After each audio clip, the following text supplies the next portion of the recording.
Les 12 directeurs départementaux émanant de la Direction générale de l'économie forestière sont dorénavant fixés sur les priorités et les défis de la tutelle, défis à relever en 100 jours.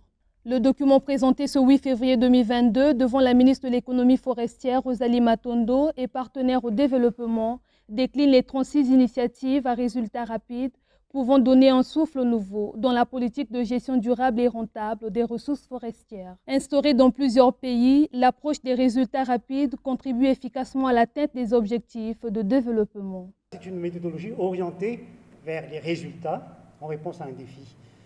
Et ça incite des équipes à devenir plus performants par des résultats ambitieux, mais réalisables en 100 jours maximum. À l'issue, ça s'adresse donc à des changements majeurs dans les pratiques, dans les bonnes pratiques, mais également dans les changements de comportement efficaces qu'il faudrait par la suite capitaliser pour le développement organisationnel de l'institution.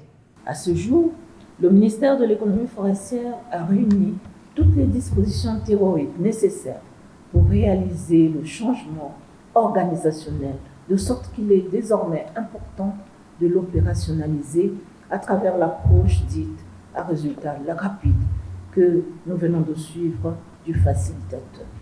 Les gendarmes de l'économie forestière dans les différents départements du Congo devraient donc relever autant de défis en matière de performance organisationnelle, une stratégie qui s'inscrit dans la logique de la gestion axée sur les résultats, en phase avec la mission d'appui à la mise en œuvre du plan de changement organisationnel des directions départementales de l'économie forestière.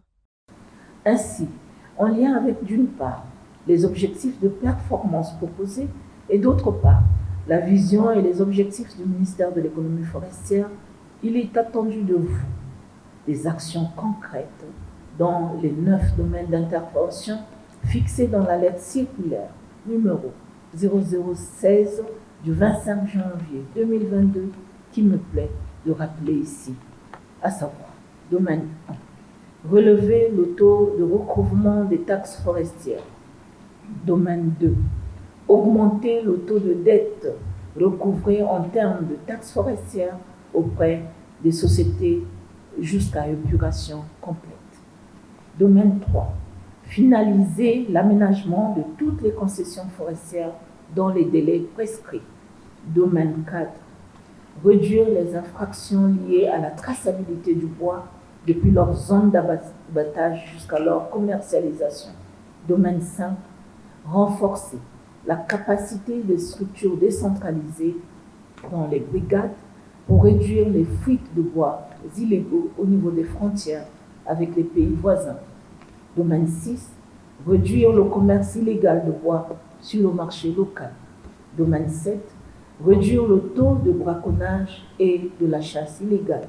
Domaine 8, bannir toutes les infractions liées à l'absence ou à la non-validité des documents autorisant l'exploitation, le transport ou la commercialisation du bois.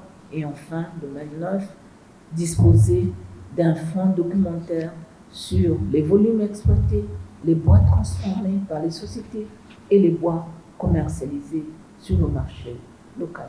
Tout en relevant avec satisfaction votre engagement et la motivation que vous venez de nous prouver aujourd'hui, je vous invite tous à mobiliser toute votre volonté et toutes vos ressources intellectuelles afin de relever ces défis majeurs en 100 jours dans vos départements respectifs en vous appuyant sur vos collaborateurs, membres des différentes équipes IRR.